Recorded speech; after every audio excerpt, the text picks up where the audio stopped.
Question number 83. In her science class, Jyoti learned that atomic weight of helium is this, hydrogen is this, and of oxygen is this. Find the difference between the atomic weights of atomic weights of किस किस का find करना है? Oxygen and hydrogen का. Oxygen, hydrogen. Oxygen का atomic wait है 16. आप science में अभी पढ़ोगे आने वाली क्लासेस में. हाइड्रोजन का है 1.0080. डिफरेंस फाइंड करना है, सब्ट्रैक्ट कर देंगे. 0, 10 minus 8, 9, 9, 5 minus 4 and 1. Next B part, oxygen and helium. Oxygen का एटॉमिक वेट 16, हीलियम का एटॉमिक वेट 4.0030. सब्ट्रैक्ट करेंगे, डिफरेंस फाइंड करना है. 0, 10 minus 3, 9, 9, 5 minus 4 and 1. C part, helium and hydrogen. Helium, hydrogen. Helium का एटॉमिक वेट 4.0030. हाइड्रोजन का atomic weight 1.0080. Difference find करना है, minus किया. 0, 13 माइनस 8, 5, 9, 9, 3 माइनस 1, 2. सो ये हमने डिफरेंस फाइंड कर लिया एटॉमिक वेट्स का. Measurement made in science lab must be as accurate as possible. Ravi measured the length of an iron rod and said it was 19.34 centimeter long. Kamal said 19.25 centimeter. Tabish said 19.27. Correct length was 19.33. Error made by each of the boys. Error made by Ravi. Ravi ने कहा 19.34 है, but actual length थी 19.33. Subtract करेंगे, 0.01 centimetre का error था. Error made by कमल. कमल ने कितना कहा? 19.25 है, लेकिन एक्चुअल था 19.33. सो माइनस के 19.33 है, so minus 33 minus 25, 8. So 0.08. Next is error made by Tabish.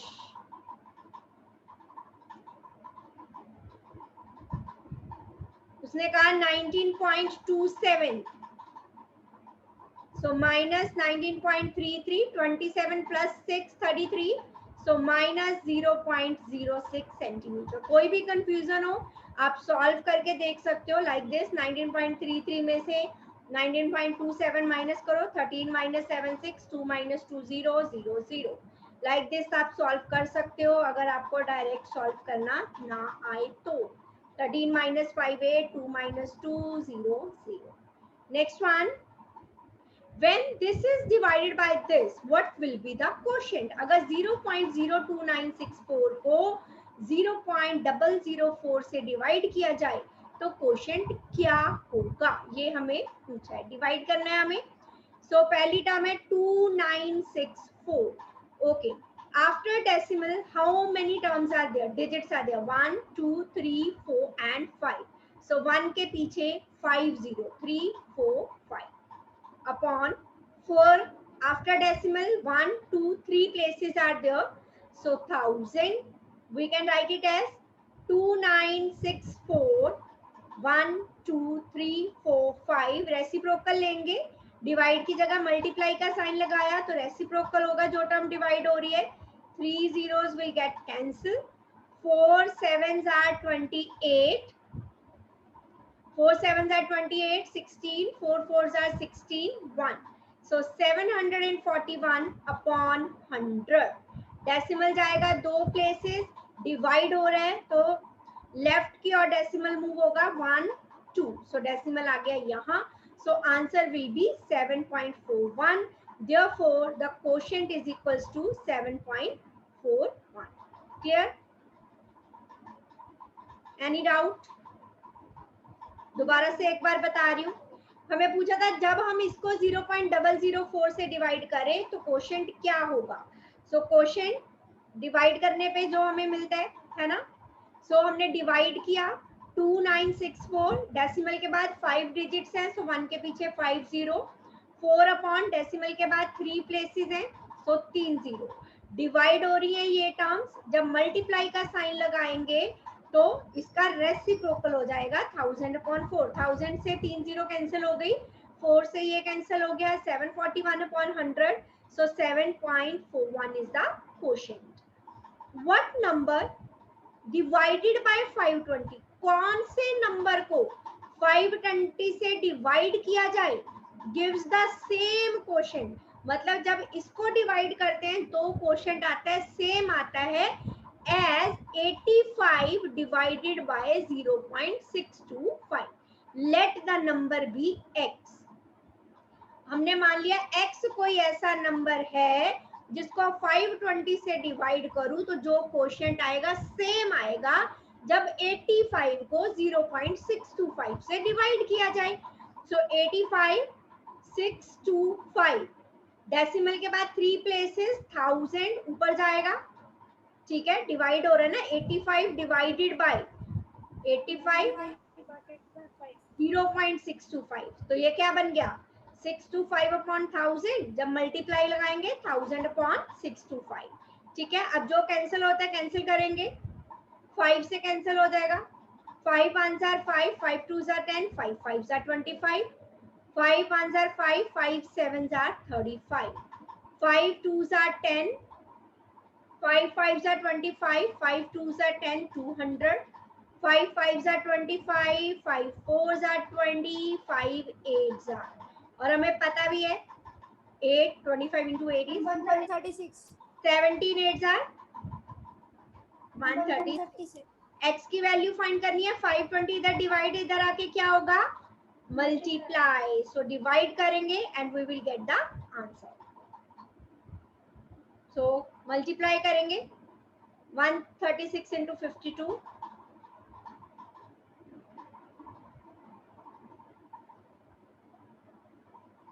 70720.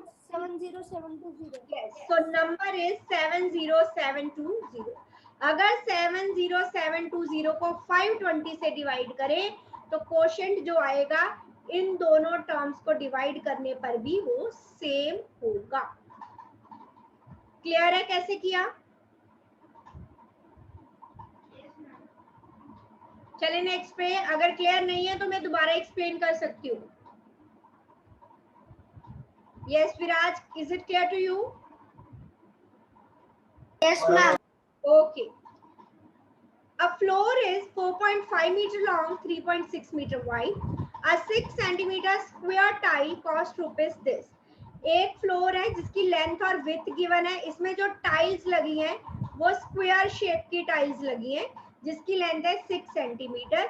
What will be the cost to cover the floor with these tiles? अब पहले मुझे ये फाइंड करना होगा कि फ्लोर में नंबर ऑफ टाइल्स लगी कितनी है, तभी तो मैं कॉस्ट फाइंड कर पाऊंगी। अगर मुझे यही नहीं पता कि टाइल्स कितनी लगी है, सो पहले फाइंड करेंगे एरिया ऑफ फ्लोर।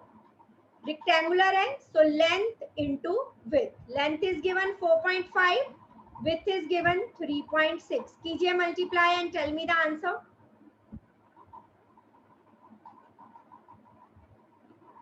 Yes.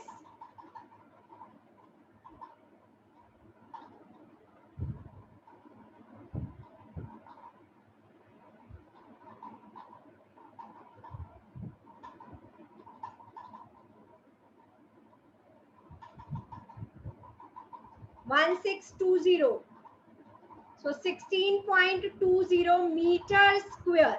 लेकिन जो मुझे टाइल की लेंथ दी है वो है सेंटीमीटर में, तो मीटर को सेंटीमीटर में चेंज करना है तो 100 से मल्टीप्लाई करते हैं। यहाँ पे 2 मीटर है तो 200 से मल्टीप्लाई होगा।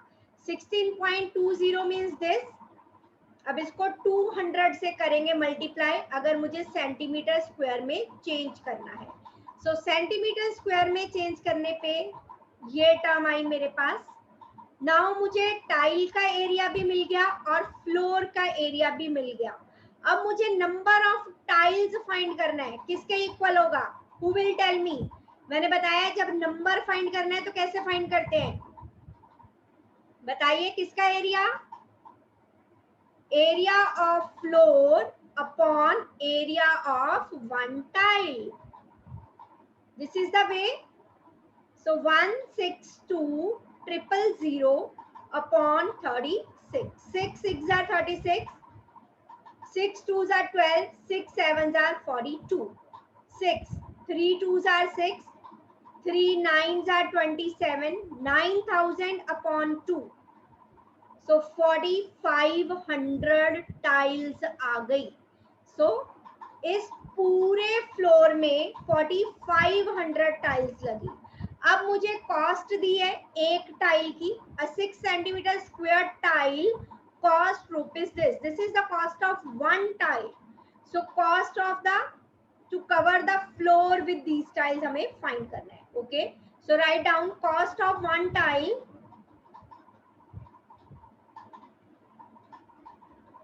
रुपीज 23.25. अब हमारे पास कितनी टाइल आई थी? 4,500 tiles. So cost of 4,500 tiles is equal to 4,500 multiply 23.25. Decimal हटाया 100, 0 से 0 कैंसिल. 2325 को मल्टीप्लाई करो 45 से.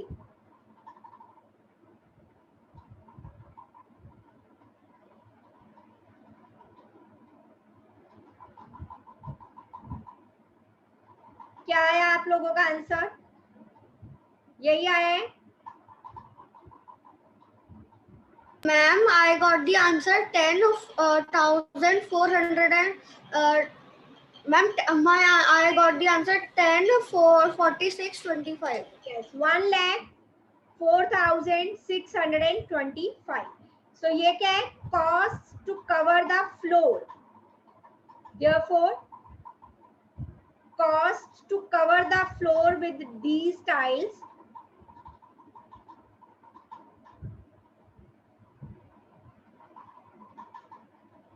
is equals to rupees 1,04,625. So this is the answer. Moving to the next one. Sunita and Rihanna want to make a dresses for their dolls. Sunita has 3 by 4 meter of cloth. Sunita has cloth. कितना है सुनीता के पास? 3 by 4 meter. Okay. She gave 1 by 3 of it to Rihanna. How much did Rihanna have? Rihanna has cloth. Sunita ने Rihanna को कितना दिया? 1/3 of. जितना उसके पास था उसका 1/3 दे दिया. Of means multiply. 1/3 multiply 3/4.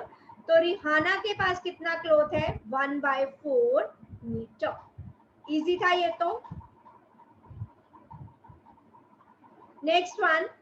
A flower garden is 22.50 meter long. Sheila want to make a border along one side using bricks that are this meter long. How many bricks will be needed? एक flower garden है जिसकी length ये है. शीला इसके along एक side के along border लगाना चाहती है ब्रिक से जिसकी लेंथ गिवन है. तो नंबर ऑफ ब्रिक्स फाइंड करनी है. Okay, so number of BRICS किसके इक्वल होगा?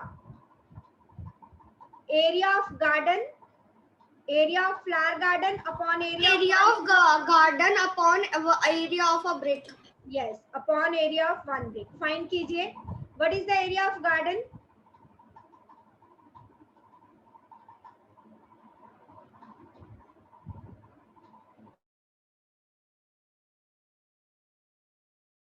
You are muted. Okay, what is the area of garden then? हमें ये लेंथ दी है तो यही है. या एरिया की बजाय यहाँ पे आप लेंथ ऑफ द गार्डन भी लिख सकते हो क्योंकि मुझे लेंथ दी है उसी पे हमने लगाना है. तो ब्रेथ नहीं गिवन है तो इस केस में हमें एरिया नहीं फाइंड करना होगा. So length of the garden, जितनी गार्डन की लेंथ है एक ही साइड पे उसने लगाना है. मान लो गार्डन रेक्टेंगुलर शेप का है, ये मुझे लेंथ दी है, ठीक है.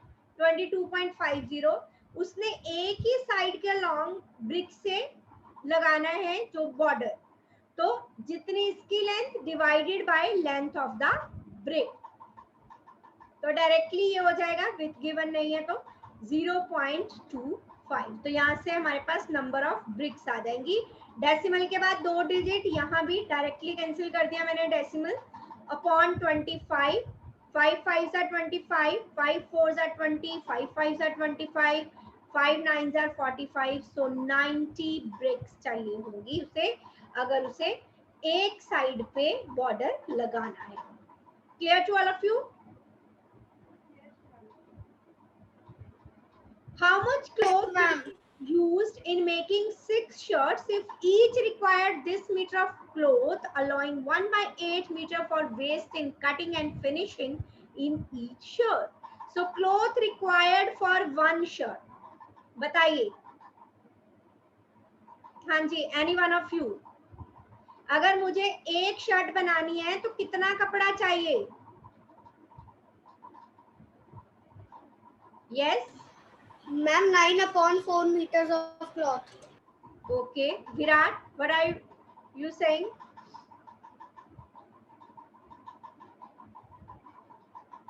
Okay, इतना तो चाहिए ही, प्लस जो फिनिशिंग और कटिंग में वेस्ट होता है वो भी तो चाहिए। शर्ट तो तभी बनेगी जब उसका कटिंग करोगे, फिनिशिंग में जो कपड़ा वेस्ट हो रहा है वो भी तो चाहिए ना आपको। तो टोटल इतना चाहिए। Total we would need 19 by 4 2s are 8 plus 1, 9/4 plus 1/8. Take LCM of 4 and 8, that is 8. we would need 9 by 8. I mean 19 by 8. Yes. Or ma'am, in mixed fraction. This is for one shirt, but we want to find the cloth for. Ma'am, so at last we will multiply it by 6. Yes. Cloth required for making 6 shirts.